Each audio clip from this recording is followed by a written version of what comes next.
दुनिया के लगभग 4% मिलियनेयर्स ने अपनी वेल्थ किसी टेक स्टार्टअप या फ्लैशी ब्रांड से नहीं बल्कि एक बिजनेस से बनाई है। पर हाँ, ट्विस्ट ये है कि ये बिजनेसेस बिल्कुल भी ग्लैमरस नहीं होते। ये वो बोरिंग रिपीटेबल सर्विसेज हैं जो चुपचाप हर महीने कैश फ्लो जनरेट करती हैं, जबकि बाकी दुनिया अगले क्रिप्टो मून शॉट या ट्रेंडी ऐप के पीछे भागती रह जाती है।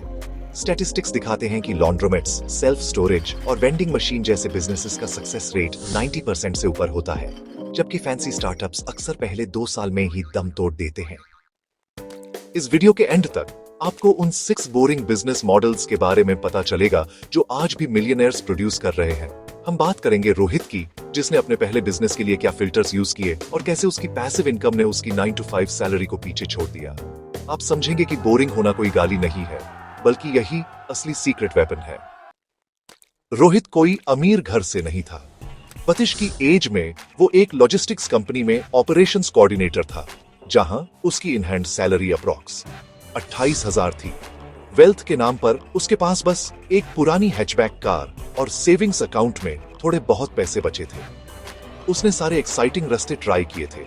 एक ड्रॉप शिपिंग स्टोर जिसने सिर्फ 8,000 का प्रॉफिट दिया, एक क्रिप्टो फेज जहां उसने अपने कैपिटल का 70% लूज कर दिया, और एक क्लोथिंग ब्रांड जिसके अनसोल्ड हुडीज आज भी उसके स्टोर रूम में पड़े हैं। हर बार पैटर्न सेम था, हाई हाइप, कॉम्प्लिकेटेड सेटअप्स और जीरो प्रिडिक्टेबल इनकम।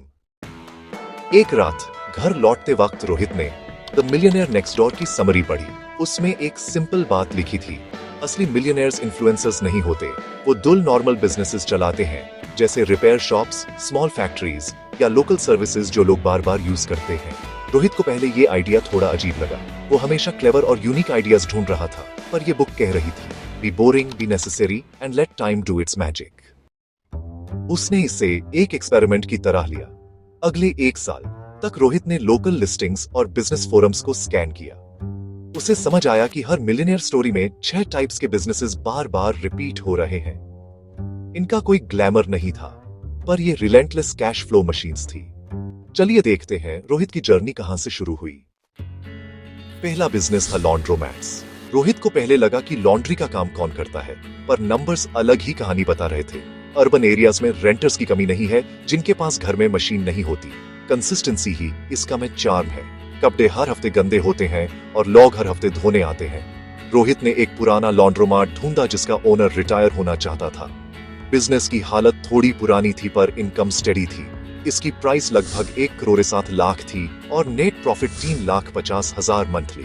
रोहित के पास इतना कैश नहीं था, तो उसने बोरिंग मिलियनेयर स्ट्रेटजी लगाई। उसने अपनी कार बेची और कुछ क्रेडिट लाइंस यूज करके 20 लाख का डाउन पेमेंट अरेंज किया। ओनर बाकी अमाउंट फाइनेंस करने को मान गया।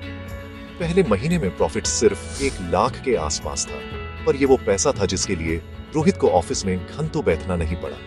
6 महीने बाद उसने कार्ड रीडर्स लगाए और थोड़ी प्राइसिंग ऑप्टिमाइज की, जिससे उसका नेट कैश फ्लो 1,80,000 तक पहुंच गया। नो एल्गोरिदम, नो ट्रेंड्स, बस स्पिनिंग मशीन्स और मंथली कैश। दूसरा बिजनेस था वेंडिंग रूट्स। लॉन्ड्रोमार्ट के बाहर लोग अक्सर स्नैक्स ढूंढते थे। रोहित ने नोटिस किया कि लोग लॉन्ड्री का वेट करते वक्त हमेशा चिप्स या ड्रिंक खरीदना चाहते हैं। उसने अपना पहला वेंडिंग मशीन 2 लाख में लिया और वही इंस्टॉल कर दिया। धीरे धीरे उसने ऑफिस लॉबीज और जिम्स में 3 मशीन्स और ऐड की। वेंडिंग पेनफुली बोरिंग है। आपको ड्राइव करना है, रिफिल करना है और कैश कलेक्ट करना है, पर इसी वजह से ये चलता है। 12 महीने बाद उसका वेंडिंग रूट महीने का 2 लाख क्लियर कर रहा था। अब उसके पास 2 बिजनेसेस थे जो एक दूसरे को फीड कर रहे थे। सेल्फ स्टोरेज बिजनेस रोहित को शुरू में थोड़ा मुश्किल लगा, क्योंकि ऑनेस्टली कैपिटल काफी बड़ा था। लेकिन सोचने वाली बात यह थी कि लोग अपना सामान नहीं फेंकते। एक बार स्टोरेज यूनिट रेंट पर ले लिया तो फिर लोग महीनों तक रेंट देते ही रहते हैं।